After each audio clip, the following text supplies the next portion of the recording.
Hello and welcome to another fabulous podcast series. It's Meet the Tech Titans, brought to you by Hutch right here on PodHub. Thank you so much to Hutch for being a part of this 8-part thought leadership podcast series. And thank you so much to Liquid Spaces, where we're shooting the podcast series. And if you're looking for a co-working office space, space with great view, Liquid Spaces is really the place for you.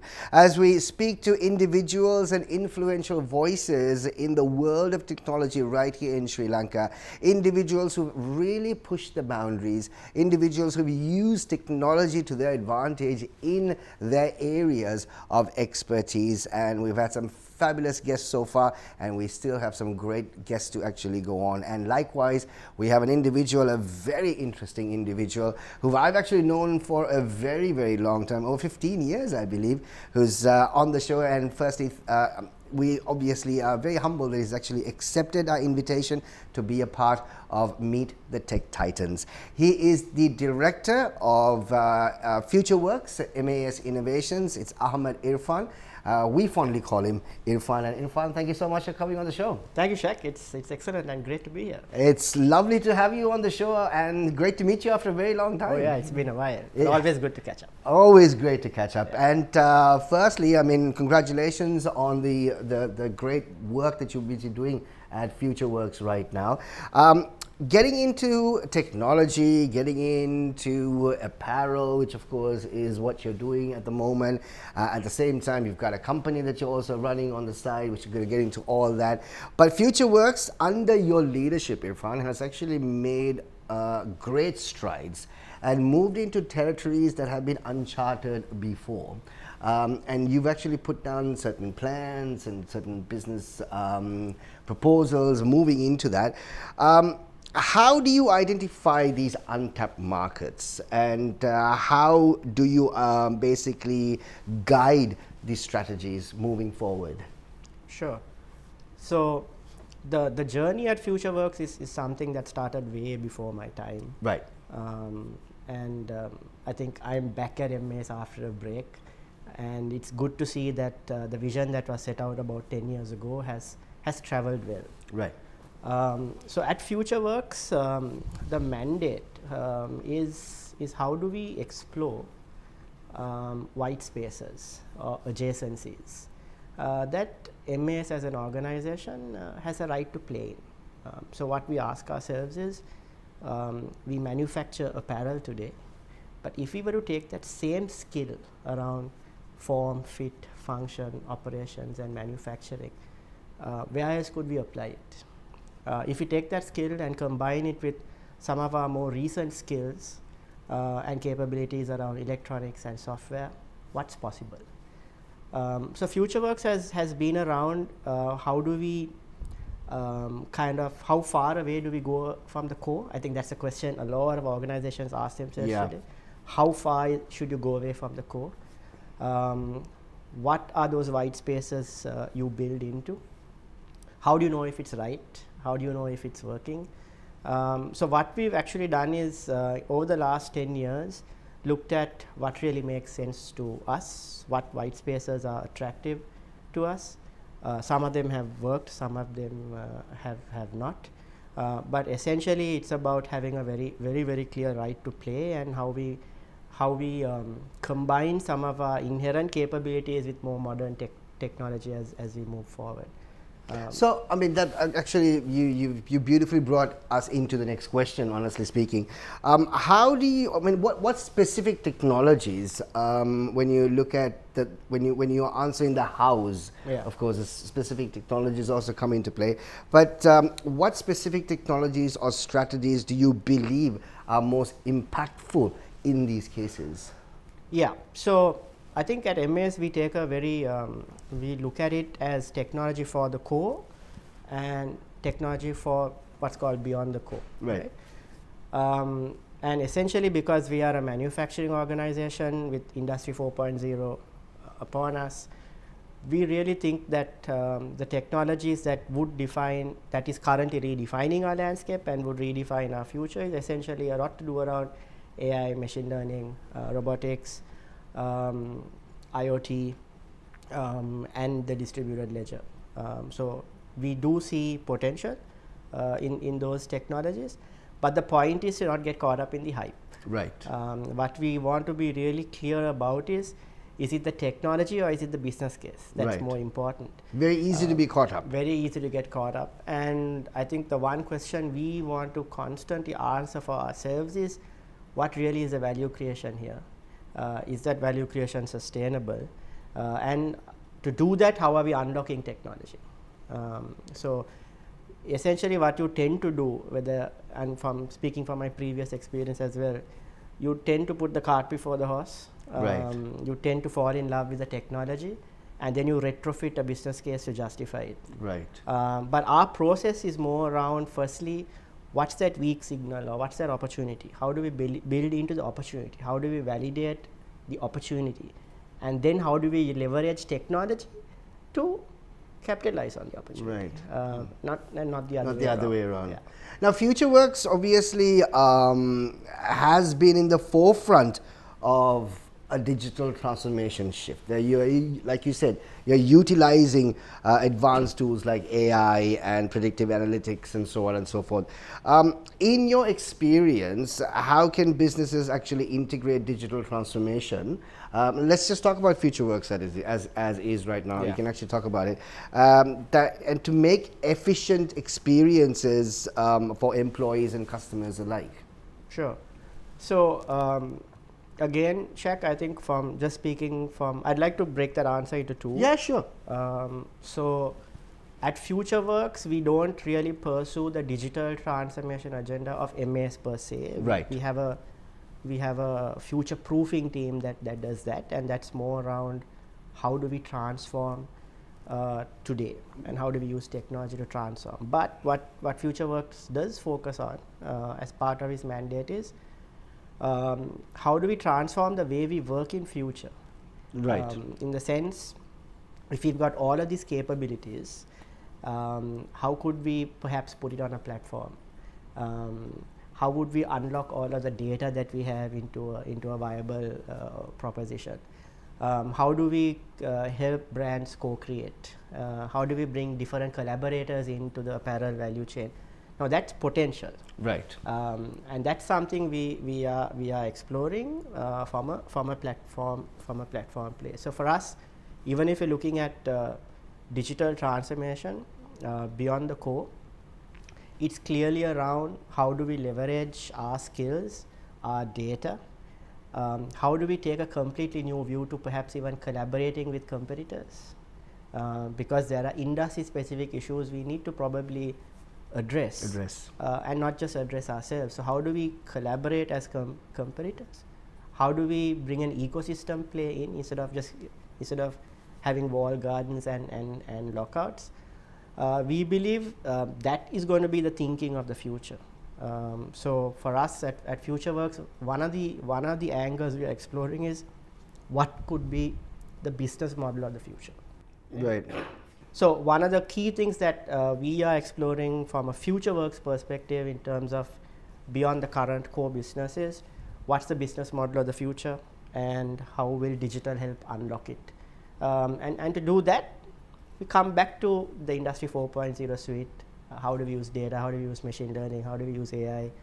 How do we design better consumer and employee experiences? Right. Right. I mean, in most large organizations, 30, 40 systems, none of it makes sense. The user experience is really hard to get by. So really thinking through the nuts and bolts. Do you have all your data in one place?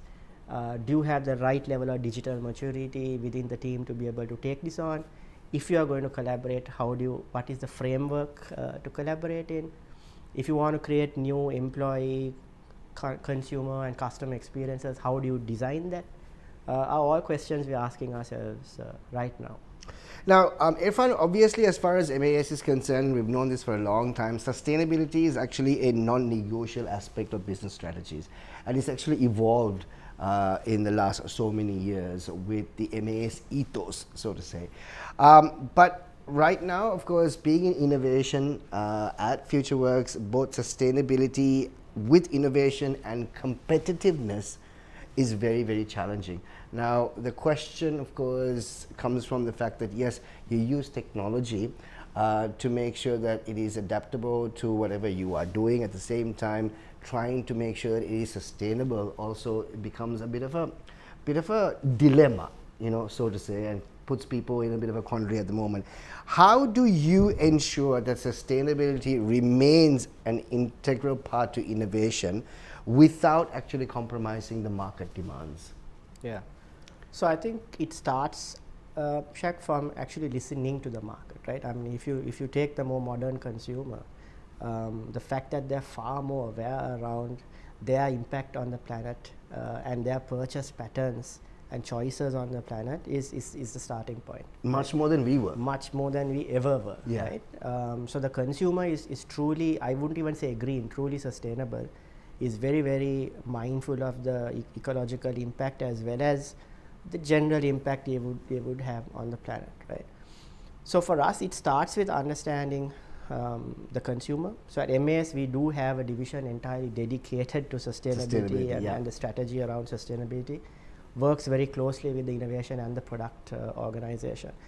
I really don't see a compromise because, I mean, when we factor in sustainability, our strategy around the material we use, the science behind the material, how we source product, how we manufacture product, our code of conduct around sustainability is built in. I mean, even one of the bigger challenges that brands try to achieve, which is circularity. Right. How do I achieve circularity as a product? You break a product down to a yarn or a fiber level, use it, break it down again and reuse it. Would require not just material, chemical, manufacturing and supply chain, it would also require digital, right? Because bringing in traceability into it, creating visibility around it, building a channel around it, also requires not just the traditional technology that we use, but also a more modern mindset. So I really think it's an impetus to innovation, and I think sustainability and innovation go hand in hand, and that's how we see it at MAS. So let's talk about the other company that you obviously have founded, and you're still, I presume, of course, spending a fair amount of time, IQ. That's more on data-driven design. And how does your job role at FutureWorks complement IQ and vice versa? A really good question. It's been a journey, Shaq. IQ we set up, a few of us set up 10 years ago. I happened to be at MAS then. Right. I think the thought process around IQ was that the world was going digital, but maybe a few people and a few companies needed help translating digital into analog, right? Very analog businesses, so adopting digital, taking a more human-centric approach to digital, needed a lot more understanding, and we thought, okay, let's be those change agents that go into companies and help drive digital transformation. So IQ was set up 10 years ago in 2014. Right. I was at MAS then, working also in innovation. And then I thought 2 years down the line, I probably want to be a full-time entrepreneur, and I took leave from MAS very amicably and said I'd like to try my own thing. And in 2016 moved full-time with the rest of the partners to kind of build IQ into a human-centric digital transformation organization. And really enjoyed it. Over the years, worked on many projects, helping companies come up with a blueprint, a transformation blueprint, implementing the blueprint, getting into data-driven decision making, really understanding the role of technology, explaining to the C-suite that IT is not digital, for example. Right. Were all interesting conversations. IT departments have become redundant, haven't they? I wouldn't say that. I wouldn't say that. I got a lot of friends. I got this often. But so IQ was, while building a service business, we also managed to build a few good products. But I really do believe there's a lot of romance around entrepreneurship. We're really not for the faint-hearted. Right. Yeah. The pandemic helped ground a few realities as well. I think So one thing that I was very clear about is that IQ needs to grow. And one of our larger projects was working with a large freight forwarding company to kind of run the transformation project for them. And as that was concluding, MAS got back in touch and said, look, and this is where the thinking really matters, right? Right. This is a great example of modern thinking. We know you're an entrepreneur, but we have at MAS Innovation, alongside the professionals we have, we feel we need to infuse a few entrepreneurs so that there is more of an entrepreneurial DNA in what we do as well. Right. So my conversation with MAS was to come back into MAS and work in FutureWorks or manage FutureWorks while I had my entrepreneurial interests, right? Right. So I'm lucky enough to have good partners and a good team who are able to take over from me and run IQ on the day-to-day. I'm still on the board and I probably go in on critical conversations, but right now my focus and my passion and my time is at MAS. Right. But I do have that flexibility to stay connected to IQ and that entrepreneurial journey IQ is on. So are you saying you've got best of both worlds? I got best of both worlds. What a lucky guy. Absolutely. What an absolute lucky And guy. it just takes, I mean, progressive thinking is very important, right? And for MAS to kind of understand that and allow that. And the onus is on me not to abuse that as well. That's true. Right? That's true. So I think it's both ways. If you can establish that level of trust within an organization and a person, I think a lot more things are possible. To me, it's more harbinger of the rules about to change. Right. I don't think we can work the way we used to work, and I think progressive organizations like MAS are starting to make this shift. Right. And it's working. It's working. Is it because that they, I mean, when you did mention about the fact that bringing in an entrepreneur to sort of address or to assist build a one side of a cluster, is it because they felt that you needed someone who had ear to the ground and more sort of trial and error than just basically going by the books in terms of a cluster? So I'll tell you, so I still had to go through a stringent interview process check. And right. I'll tell you what I said in the interview. I've failed 1,000 times, so now I can tell you where not to fail. Wow, okay, great. Right? There's no guarantee, but and I see that on a daily basis. And something I tell my team back at MAS is, you really have no excuse, right? Because you know this, check. When you're an entrepreneur, you get a headache by the 18th of every month. Yeah. Because you know you got to make payroll. Right. Right? When you don't have to worry about money and you're still an entrepreneur, I mean, that's an indescribable feeling. That is so that's true. That's exactly what the FutureWorks team or any innovation team has at MAS. It's not an open check. Right. But it's the time, space, and mandate to create value. And as long as you do that, you don't have to worry about paying salaries or meeting bills. That is the best of both worlds. That's so true.